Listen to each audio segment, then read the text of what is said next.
ताज्या बातम्यांसाठी महान करेला सबस्क्राइब करा आणि बेल आयकॉनला क्लिक करा। हातकणंगलेचे पहिले लोकनियुक्त नगराध्यक्ष अरुणकुमार जानवेकर यांचे निधन। हातकणंगले नगरीचे लोकनियुक्त पहिले नगराध्यक्ष अरुणकुमार जानवेकर यांचे शुक्रवारी सकाळी 9:30 वाजता त्यांच्या राहत्या घरी हृदयविकाराच्या तीव्र झटक्याने वयाच्या 49व्या वर्षी निधन झालं। डिसेंबर 2019च्या पहिल्या नगरपंचायतीच्या निवडणुकीमध्ये ते काँग्रेस पक्षाच्या चिन्हावर पहिले नगराध्यक्ष म्हणून निवडून आले। डिसेंबर 2024 पर्यंत त्यांचा कार्यकाल होता।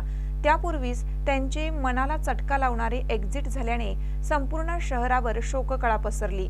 ते माजी मंत्री जयवंतराव आवळे, आमदार सतेज पाटील, आमदार राजूबाबा आवळे यांचे निष्ठावंत कार्यकर्ते होते।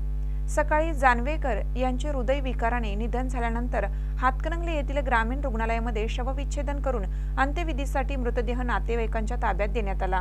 तत्पूर्वी अनेक क्षेत्रातील मान्यवरांनी त्यांचे ग्रामीण रुग्णालयामध्ये अंत्यदर्शन घेतलं। यासाठी नगरपंचायतीमधील सर्व नगरसेवक, अधिकारी, कर्मचारी व ग्रामस्थांनी प्रचंड गर्दी केली होती।